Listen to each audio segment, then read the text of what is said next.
everything for this sort of project, because when the project is coming, the total foreign exchange reserve is not unbalanced, and in the future it will take a time. In this commercial loan, 3.3 billion, the Pakistan has to pay on a very high interest rate. 1% of the population is registered in the tax scheme, so the taxation scheme have to be also innovated. The government collect 1% of 1% of population are in the tax scheme, and this is also the 9% of expense of the government, and it's considered very low around the world. Of the defense budget, around 10 billion of dollars they are using on the defense budget, because of the arch rival India on one side and there is Afghanistan on the other side. So the Pakistan military is also in the range of increasing the defense budget, while there is also a lack of foreign exchange reserves in Pakistan, and Pakistan military is in a race.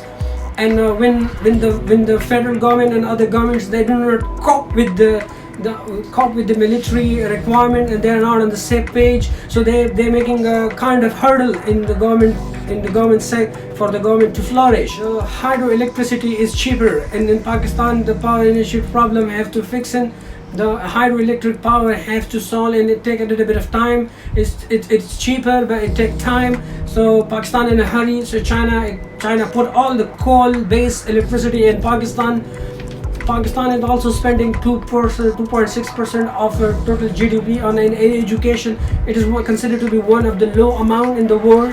Nigeria, and you can say the underdeveloped country like Democratic Republic of Congo, and in Bangladesh, they follow the same rank. Pakistan also is lacking in a social living and a health system. It is one of the 160th living in the world. The literacy is also high. Pakistan using a very little amount of money on their education, and I think like the best their curriculum is not very good. But the education sector have to foster a lot. It's also very corrupt as well. The education system is not flourished. General Zia have put some, and the Pakistani education system is have any division, like some sort of radicalization and old syllabus. They are considered to be boring, and it's not up to date. So Pakistan textbook is a kind of considering a boring lessons for the children. So children, and the other reason is like most of the children there are out of the school. Fake colleges and the fake everything. It just like harm the Pakistan education. Enrollment in the primary education is also very low.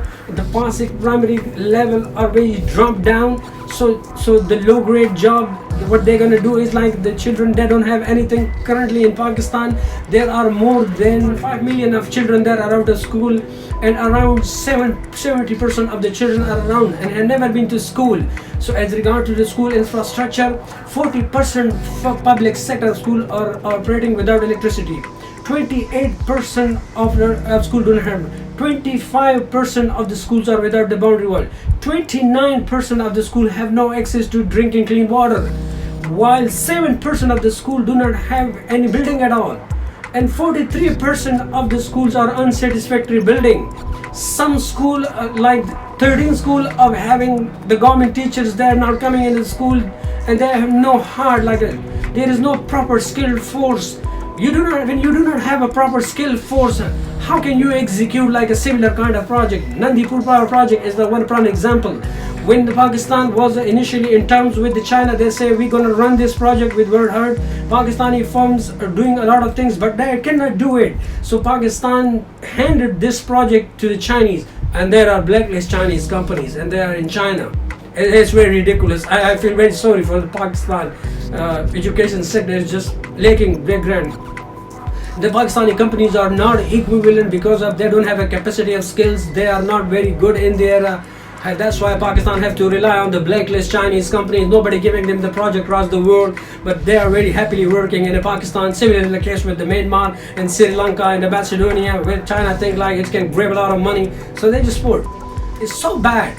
Because of the poor quality and of the government sector, people have to rely on the private sector. When they go into the private sector, they don't have the money. Sort of inflation rise, people cannot afford, like it's unaffordable for the common people.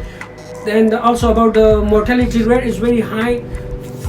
The Pakistan mortality rate is 66 in 1,000. Like Life expectancy is also the big, you can say, because if the health system is not good, how can the life around 58 years? It's just very low to the comparatively in the neighbor currents. A million people do not have a toilet, and 50% of the people do not have access to the improved sanitary condition.